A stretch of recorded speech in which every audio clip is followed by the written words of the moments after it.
Welcome back. Some Muslim religious leaders in Mali have denounced the actions of armed Islamists who hold sway in the northern part of the country. The imams say imposing Sharia on people is against the teaching and practices of Islam. The clerics, as we hear in this report, have even gone as far as urging the Tuareg rebels to desist from tarnishing the image of the religion. A group of religious leaders of various Islamic organizations gathered in Bamako on Monday. They say they're worried about the actions of armed Islamists in northern Mali. Our organization does not understand how people who call themselves Muslims can take up arms against their own Muslim brothers. This way of imposing Sharia law by violence goes against all principles at the foundation of Islam. Usman Sharif Haidara is one of Mali's top Islamic leaders and a respected figure. He says he is the founder of the real Ansar Deen, an organization set up in 1991, which is unconnected to the movement that claims the same name and wants to impose Sharia law in the north and elsewhere in Mali. We won't change our fundamental principles. We won't accept being bought with money. Those who behave like this have been bought, and we know the Arab countries who are supporting them. The message is addressed to Iyad Ghali, the leader of the other Ansar Deen group, which last week took over several towns in the north, including Timbuktu. Iyad Ghali is a Tuareg chief who inaugurated the Tuareg Rebellion of 1990. After signing a ceasefire agreement with the army, Ghali was appointed as Mali's consul general in Saudi Arabia. There he frequented radical Islamists and was expelled from the country for that reason. Upon his return to Mali, he took up arms, but this time to defend and spread his newfound Salafist version of Islam. After taking over Timbuktu last week, he said his aim was not independence, to establish Sharia law throughout Mali. His group managed to marginalize the MNLA, a group of Tuareg separatists it had allied itself with to capture the north. Iyad Ghali and his group now appear to be the true masters of Mali's huge northern territory.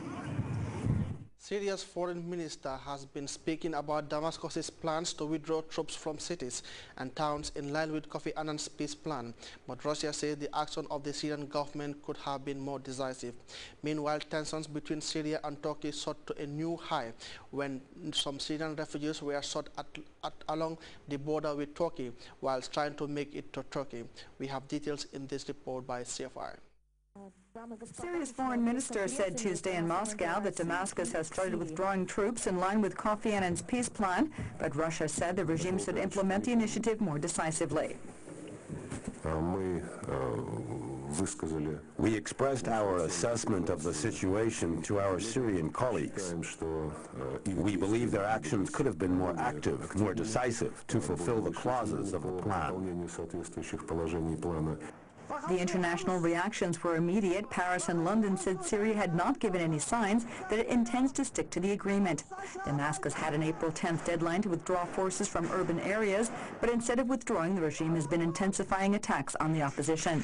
Deadly violence on Monday killed 17 people across Syria, including at least 7 civilians in the city of Homs.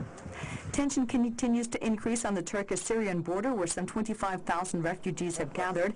Speaking from China, where he's on an official visit, the Turkish Prime Minister said shots fired from Syria at a Syrian refugee camp inside Turkey were a clear violation of their common border. 6 people were wounded. There is serious activity taking place on the border. Also, yesterday, as 2 injured Syrians crossed the border to enter Turkey, shots were fired. Later, they died of their injuries in Turkey. While in Russia, the Syrian foreign minister accused Turkey of hosting armed Syrian groups, building training camps for them, and of letting them smuggle arms into Syria. On Tuesday, Kofi Annan, who is the UN Arab League envoy, visited a Syrian refugee camp near the border in Turkey. He was greeted by hundreds of anti-Damascus refugees, as hope for a solution to the crisis wanes further. 15 people have been killed and over 30 wounded in two suicide bomb attacks in Afghanistan on Tuesday, and the European Union has expressed concern over the imprisonment of a Chinese activist couple. The husband and wife were given prison sentences for committing fraud and provoking trouble. For more on this and other stories, we turn to this roundup of world news. In Afghanistan, at least 15 people were killed and over 30 wounded in 2 suicide attacks Tuesday. The first attack in the western city of Herat rammed a car bomb into a government compound. The second attack in the southern province of Helmand killed 4 policemen when 3 suicide bombers stormed another compound. A Chinese court sentenced Ni Yulan to 2 years and 8 months in prison on separate charges of fraud and provoking trouble. Ni Yulan, who was handicapped after being tortured in prison, is an experienced lawyer who defends victims of government-backed land grabs. Her husband Dong Yikan, who is also an active militant, has also been sentenced to 2 years in prison. The European Union has expressed concern about the couple's fate. In Vietnam, a virus called HFMD has infected over 20,000 children and has left 16 dead since January. The hand, foot and mouth disease, which is mostly non-lethal, began a year ago, but it can be deadly for children. In 2011, 169 young children under the age of 3 died from the disease. This year, the hand, foot and mouth disease appears to be gaining strength. The North Pole Marathon took place over the weekend with 40 competitors from 14 countries. The race took part in temperatures below 26 degrees Celsius. Doctors were on hand in heated tents to take care of the injured, while armed surveillance teams kept a lookout for polar bears. There were no serious incidents at all, and the winner was a Scottish medical doctor, Andrew Murray, who completed the race in 4 hours, 17 minutes and 8 seconds. We'll now take our second break.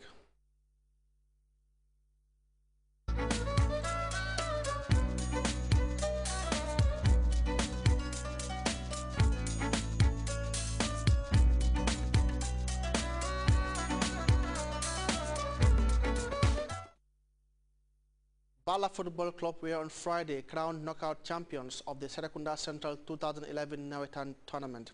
Bala FC beat street rivals Bantaba FC on post-match penalty shootout at London Boyo Field.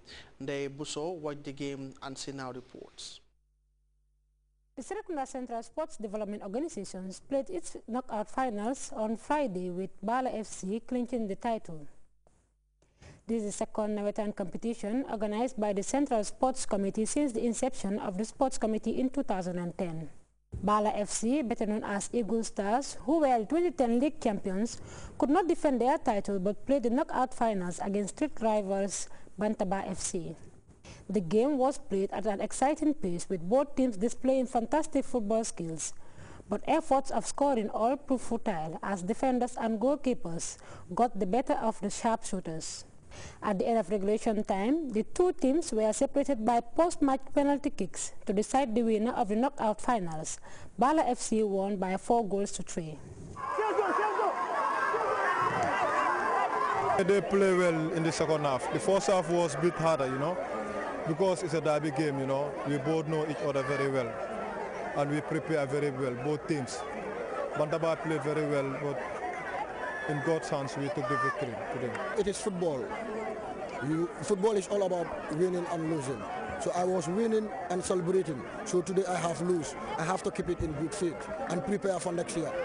Yeah. For the president of the newly constituted GFA football zone, the venue where the games are played is of paramount importance to the development of football and sports in general in the zone.